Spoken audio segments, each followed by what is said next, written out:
his plan and choice in confidence that El-Rufai should keep it as a secret while he works it out.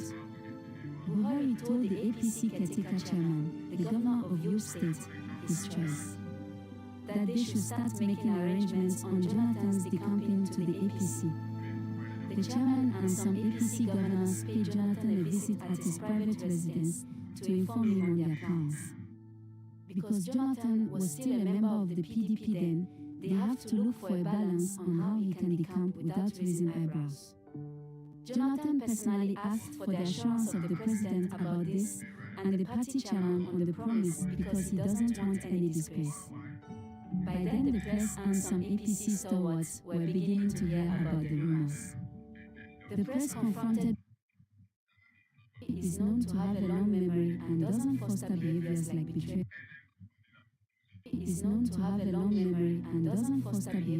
betrayal. Considering this, El-Rufai needs to understand that it will be futile if he attempts to overthrow him by forming an alliance with 8 other northern governors, G9. The commander-in-chief has the power to fight back. Many thought Buhari would be lenient and forgive Tinubu, but this is not the case.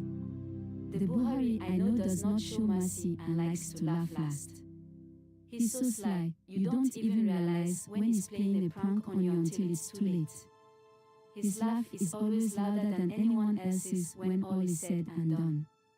As for El-Rufai, he can run to the high heavens, Buhari no send. Shortly after the 2019 elections, President Buhari started knowing some truth about former President Goodluck Jonathan and his government. He discovered that almost everything that was sold to him and said to him about Jonathan were all lies and propagandas championed by El-Rufai and Tinubu's camp in APC. Despite all the efforts Buhari's government made in trying to indict Jonathan, they found nothing personally authentic to hold him with. The pockets of corruption they were able to trace were traced to his appointees. All the alleged threats and misuse of state powers were all discovered to be lies. El-Rufai lied to Nigerians while Tinubu was busy using the media to spread propaganda against Jonathan. But the most shocking of all to Buhari is Jonathan left government and kept his mouth shut. Buhari brought Jonathan closer to himself, instructed all security agencies investigating Jonathan and his family to hands off from it. He instructed EFCC to release his wife's properties and monies back to her, and Buhari stopped criticizing Jonathan in public ever since to date. President Buhari and Goodluck Jonathan had a strong friendship before the EndSARS crisis occurred, resulting in a tumultuous period for Nigeria. This affected Buhari's international standings, and his government was heavily critiqued during the situation. It also created tension between different nations within the country. Jonathan was doing well internationally, representing Nigeria as an elder statesman, an international envoy, well accepted and respected by the international. Buhari needed someone who can reunite the country in all fronts, across religious, ethnic and political lines as his successor, but not at the detriment of the North. He saw that person only in Jonathan, who can be widely accepted as president and still command the respect and love of the entire country. He secretly picked Jonathan as his successor and kept it a secret to a few persons. President Buhari was confident that should former President Jonathan be elected into office, he would not abuse his power or try to investigate the activities of his government or appointed officials. Jonathan is loved by PDP members, he enjoys wide-range public sympathy, he is loved by Southerners, including Igbos. But above all, he has just 4 years to steady the sinking ship. To repair Nigeria, revive her dying economy, reunite the country, and conduct a free, fair, credible, and transparent election, just as he did in 2015, that will eventually benefit a northerner. So Buhari settled for Jonathan, and the modalities on how to perfect his plan started. El-Rufai is a product of Atiku Abubakar, who jumped ship to be loyal to Obasanjo after Atiku brought him into government. Atiku recommended him for appointment as the head of BP to Obasanjo. Atiku also recommended him for appointment as FCT minister, when Obasanjo asked for a strong person to implement Abuja's original master plan without fear. But El-Rufai betrayed Atiku and pledged his loyalty to Obasanjo. He went behind to backstab Atiku before Obasanjo. That is who El-Rufai is. When he was booted out of government, he started his lies, using ethnic Fulanis as his lying tool. Buhari, being a man who doesn't joke with his ethnic group, both in Nigeria and abroad, brought El-Rufai close to himself as someone who champions the fight of the Fulani people. Politically, he became Buhari's political godson because Buhari was based in Kaduna by then. They held different political meetings, Buhari and his CPC members, of which El-Rufai became part of them.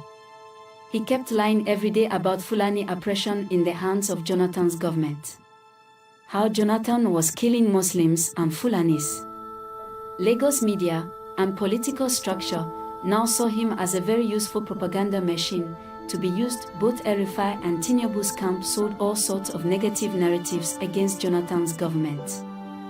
Buhari believed them because El-Rufai is a Muslim whom Buhari never expected to be lying to him.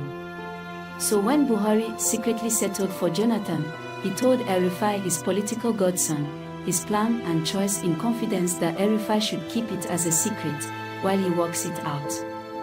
Buhari told the APC caretaker chairman, the governor of Yobe State, his choice, that they should start making arrangements on Jonathan's decamping to the APC. The chairman and some APC governors paid Jonathan a visit at his private residence to inform him on their plans. Because Jonathan was still a member of the PDP then, they have to look for a balance on how he can decamp without raising eyebrows.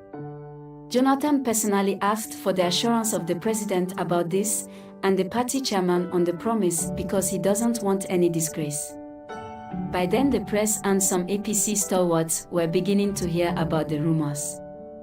The press confronted Buhari over his choice of successor. He told them his successor will remain a secret. When they confronted him again, he said if he names his successor, they will eliminate him.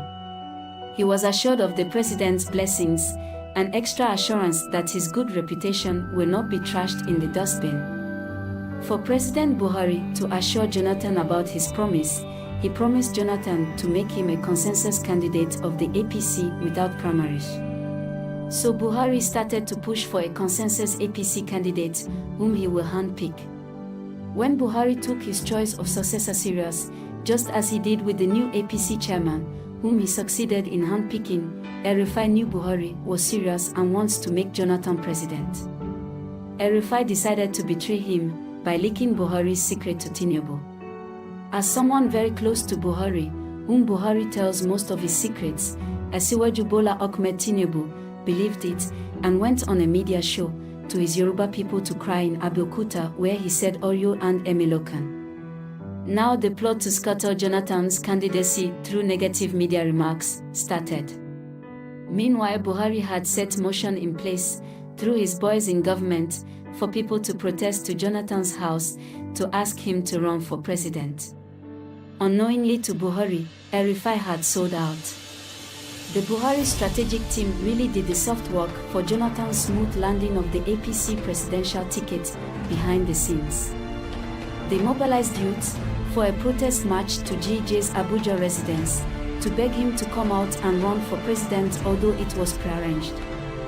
The whole idea was for ordinary Nigerians to have that belief or mindset that Jonathan was actually pressured to come out and run for president, even against his wish, so it would justify him when he eventually declares for APC.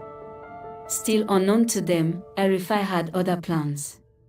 They got a Fulani group to buy him the APC presidential form of 100 million naira. Even though behind the scene, Jonathan actually gave them the money. Jonathan also paid a courtesy visit to the new APC national chair Abdullahi Adamu, where he was assured of the party's support.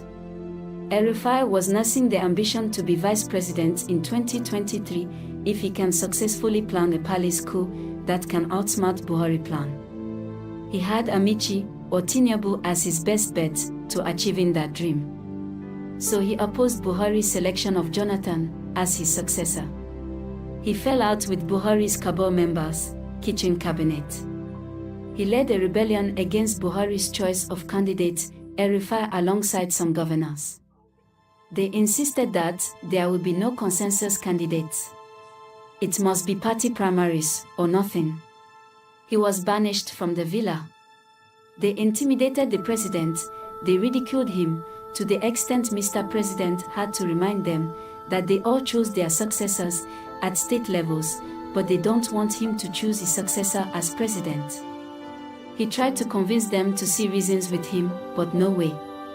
The controversy and uproar became so much over Jonathan's candidacy, led by El-Rufai. Jonathan had to meet with Buhari to inform him on his loss of interest and withdraw from the race because he is not ready to taint his image, since his consensus candidacy can't be guaranteed.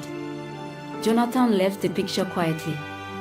Buhari now settled for Senate President Ahmed Lawan as his preferred successor for the APC presidential ticket and also for power to remain in the north, having known that Atiku will emerge from the PDP. He was hoping for a northeast contest. Buhari also insisted on consensus candidacy, so Ahmed Lawan can easily clinch the APC ticket, but Governor El-Rufai, again, now leading a group of 9 politically scheming governors, G9, vehemently opposed President Buhari's request. While insisting that power must be zoned to the south and the APC presidential candidate must be decided by party primaries. They became the 9 wise men from the north. According to Asiwaju Bola Ahmed Tinubu's camp, they are governors of Kaduna, Kano, Katsina, Kwara, Niger Plateau, Nasarawa, Zamfara, and Borno State. El-Rufai led a very strong rebellion, this time around against President Buhari's choice of Ahmed Lawan. All efforts by President Buhari to settle with them was bluffed. While behind El-Rufai and other G9 governors negotiated for VP slot, Tinubu personally promised the whole G9 governors the vice presidential slot, unknown, if they work for his emergence as APC presidential flag bearer. They became radicals, as Buhari insists on Ahmed Lawan and consensus. Buhari now directed the APC chairman to handle his request that led to a nationwide brouhaha and dramas before the APC primaries. They eventually arm-twisted Adamu and President Buhari to accept their bidding. Power must be zoned to the south, no consensus, and there must be party primaries. 11 APC governors eventually settled for power to return to the south. Before then, Emefiele, who was one of Oso Rock Cabal's choice, had already been silenced by APC governors through the courts after investing so much on campaign vehicles, mobilization and logistics. Emefiele was bitter. The APC governors eventually had their way. It was time for the APC presidential primaries.